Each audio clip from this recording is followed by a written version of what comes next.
Good morning friends. हम पढ़ रहे हैं बिपिन चंद्रा की हिस्ट्री ऑफ मॉडर्न इंडिया और उसमें हम देख रहे हैं chapter number 1 the decline of the Mughal empire. और पेज वाइज हम इसको चैप्टर को पढ़ रहे हैं और आज हम पहुंच गए हैं पेज नंबर 8 पे। तो हमने देखा कि ये जो अभी एटमॉस्फेयर था मुग़ल एम्पायर के अंदर, तो मुग़ल एम्पायर धीरे धीरे अब डिक्लाइन की ओर जा रही थी। और इसमें हमने नादिर शाह के बारे में पढ़ा कि Nadir Shah came into picture and उन्होंने भी बहुत एक इम्पॉर्टेंट रोल किया। He was the ruler of Persia. तो जिस डायनेस्टी को वो बिलोंग करते थे उस डायनेस्टी का नाम था सफ़ाविद डायनेस्टी। सो सफ़ाविद डायनेस्टी के बारे में थोड़ा सा जान लेते हैं कि it was one of the most significant ruling dynasties of Iran. मतलब बहुत एक इम्पॉर्टेंट डायनेस्टी थी ईरान की, जिसने बहुत लंबे समय तक वहाँ पे रूल किया था। तो इनका जो टाइम पीरियड था वो था 1501 से लेके 1736 तक। तो इस टाइम पीरियड को ही देख के हमें समझ में आता है कि इन्होंने एक बहुत लंबे समय तक ईरान के अंदर रूल किया था, या जो हमारा पर्शिया था उसके ऊपर रूल किया था। फिर सफ़ाविद डायनेस्टी का जो बिलीफ था, मतलब ये कहाँ से ओरिजिनेट हुई, तो ये ओरिजिनेट हुई सूफिज़्म के सफ़ाविद ऑर्डर से। जैसे हमने देखा सूफिज़्म में भी बहुत सारे ऑर्डर्स हैं, तो उसमें से एक ऑर्डर है सफ़ाविद ऑर्डर। तो वहाँ से ये डायनेस्टी, मतलब जो फॉलोअर्स उसमें विश्वास करते थे सफ़ाविद ऑर्डर में, उन लोगों ने ये डायनेस्टी को फॉर्म किया, सफ़ाविद डायनेस्टी। और ये कहाँ पे एस्टेब्लिश हुई थी? It was established in the city of Ardabil in the Iranian Azerbaijan region. तो ये वहाँ पर इसका डायनेस्टी का शुरुआत हुई थी। और इस डायनेस्टी में फिर क्योंकि इतने लंबे समय तक रूलर्स तो बहुत सारे चेंज हुए, मतलब पहले किसने रूल किया, फिर किसने, फिर उसके बाद किस थर्ड पर्सन ने, इस तरह से। तो जो लास्ट फाइनल रूलर थे इसके, उसके बाद ये डायनेस्टी ख़त्म हो गई, तो वो थे अब्बास थर्ड। तो अब्बास थर्ड जो थे उनका जो रूल था वो कब से कब तक का था? वो था 1732 से लेके 1736 तक। तो अब एक चीज़ हमें समझ में आ गई कि 1736 तक सफ़ाविद डायनेस्टी का रूल रहा पर्शिया के ऊपर, उसके बाद इनका रूल ख़त्म हो गया। चलिए अब आगे चलते हैं, देखते हैं क्या है। सो कैसे ख़त्म हुआ सफ़ाविद डायनेस्टी का रूल? तो उसमें हमें समझ में आता है कि नादिर शाह जो थे, he deposed the last of the Safavid rulers. अब डिपोज मतलब कि जो ये अब्बास थर्ड थे, इनको ज़बरदस्ती नादिर शाह ने उनकी गद्दी से हटा दिया। और फिर उसके बाद क्या हुआ कि नादिर शाह ने अपने आप को ईरान का शाह डिक्लेयर कर दिया। ही declared himself the Shah of Iran.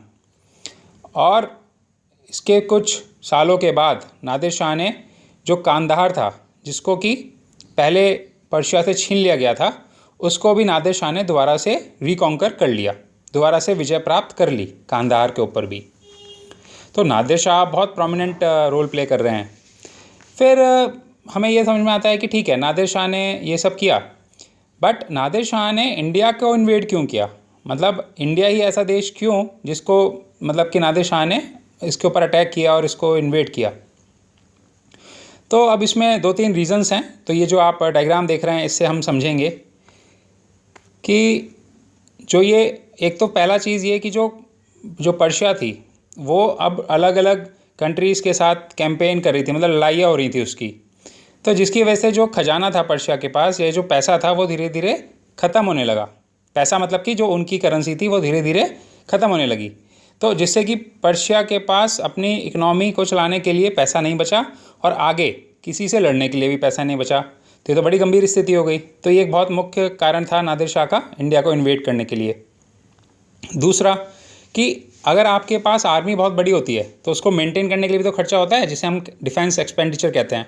तो वो बहुत सारा पैसा चाहिए था कि वो अपनी जो आर्मी है उसको मेंटेन कर पाएँ।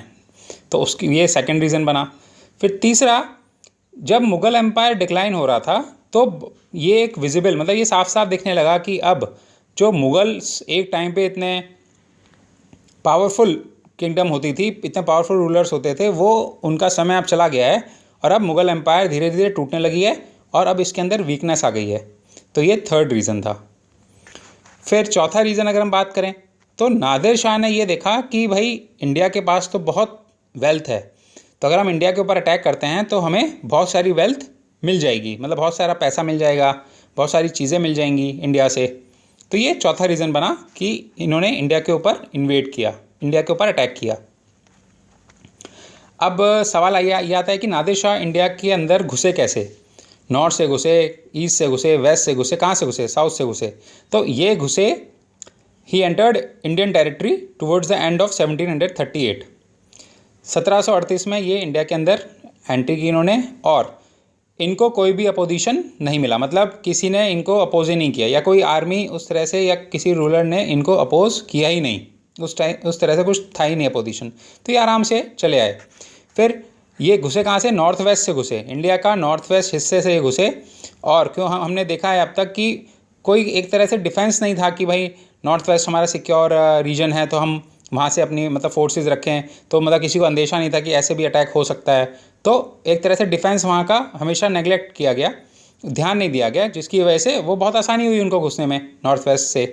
फिर चौथा रीज़न कि जो नोबल्स थे, मतलब हमने देखा कि अब तक हमने क्या देखा कि जो रूलर था वो तो, राजा तो वीक होता ही जा रहा था, लेकिन जो नोबल्स थे वो किंग मेकर का रोल प्ले कर रहे थे। लेकिन हम देखते हैं कि जो नोबल्स थे वो भी आपस में यूनाइटेड नहीं थे, उनमें भी बंटवारा था। एक नोबल मतलब एक ग्रुप ऑफ नोबल्स दूसरे ग्रुप ऑफ नोबल्स से चिढ़ता था। तो ये जो दरारें थी उस वजह से नोबल्स भी यूनाइट नहीं हो पाए, जिसकी वजह से वो एक बहुत स्ट्रॉन्ग कंपटीशन नहीं दे पाए, या फिर मतलब कि वो कोई स्ट्रेटजी प्लान ही नहीं कर पाए। ठीक है, उसके बाद हम देखते हैं कि फिर लड़ाई कहाँ पे हुई, मतलब वो नादिर शाह इधर से आ गए और मुग़ल आर्मी इधर से गई लड़ने के लिए, तो कहाँ पे लड़ाई हुई? लड़ाई हुई करनाल में, जो कि हरियाणा में है। और कब हुई? 13 फरवरी 1739 को हुई। ठीक है, मतलब 13 फरवरी 1739 को हुई। और जो नादिर शाह थे उन्होंने बहुत हैवी डिफीट दी मुग़ल आर्मी को, मतलब उन्होंने पूरा मुग़ल आर्मी को क्रश कर दिया एक तरह से। क्यों? क्योंकि मुग़ल आर्मी कमज़ोर थी, क्योंकि मुग़ल आर्मी में जो नोबल्स थे वो यूनाइटेड नहीं थे। मुग़ल आर्मी का जो मनोबल था वो कमज़ोर था उनका, क्योंकि जो किंग था वो उतना पावरफुल नहीं था। तो एक तरह से ओवरऑल मोटिवेशन, इंस्पिरेशन, सब चीज़ की कमी थी आर्मी के अंदर। और आर्मी के अंदर अगर ये सब चीज़ की कमी है तो वो विक्ट्री नहीं हो सकती उसकी। फिर कॉन्सिक्वेंसेस क्या हुए, मतलब कि क्या हुआ, वॉर का नतीजा क्या निकला? तो सबसे पहले तो मुग़ल बहुत बुरी तरह हारे। सेकंड, जो एम्परर थे मोहम्मद शाह उस टाइम पे, उनको प्रिजनर, उनको बंदी बना लिया गया। थर्ड, नादिर शाह मार्च करते हुए दिल्ली तक आ गए, मतलब वो वहाँ से पर्शिया से चले और मार्च करते हुए वो दिल्ली तक पहुँच गए। फोर्थ, दिल्ली पहुँचते ही जो वहाँ के सिटीजन्स थे दिल्ली के, उनका मैसेकर का ऑर्डर दिया गया, मतलब कि इतनी बुरी तरह से कत्लेआम हुआ उस वक्त, बहुत लोग मारे गए, बहुत पब्लिक का उस वक्त मतलब मारी गई उसमें। फिर जो रॉयल ट्रेजरी थी, मतलब जो रॉयल ट्रेजर्स थे, सब का सब वो ले गए, रॉयल प्रॉपर्टी थी, जो उनको पसंद आया, जो नादिर शाह को समझ में आया कि हाँ ये कीमती है और ये हमें हेल्प करेगा, वो सारी चीज़ें वो यहाँ से इंडिया से ले गए। तो बाद में एक एस्टीमेट हुआ कि भाई टोटल वो कितना लेके गए इंडिया से, तो पता चला कि टोटल 70 करोड़ ऑफ रुपीज़ वो लेके गए, 70 करोड़ रुपया वो इंडिया से लेके चले गए। इसके अलावा वो हमारा जो कोहिनूर डायमंड था उसको भी ले गए, फेमस। और जो शाहजहाँ का पीकॉक थ्रोन था जिस पे शाहजहाँ बैठते थे, जो पूरा ज्वेलरी से स्टडेड था, उसको भी वो ले गए। तो ये हमने देखा कि जो लड़ाई हुई उसका बहुत नेगेटिव इम्पैक्ट हुआ मुग़ल एम्पायर के ऊपर, और एक तरह से मुग़ल एम्पायर ख़त्म ही हो गई। और नादिर शाह ने मतलब पूरा मतलब प्लंडर करके वेल्थ लेके इंडिया से यहाँ से चले गए। तो ये था फ्रेंड्स पेज नंबर 8 में। Thank you so much. मैं जल्दी से आऊँगा पेज नंबर 9 लेके। जय हिंद।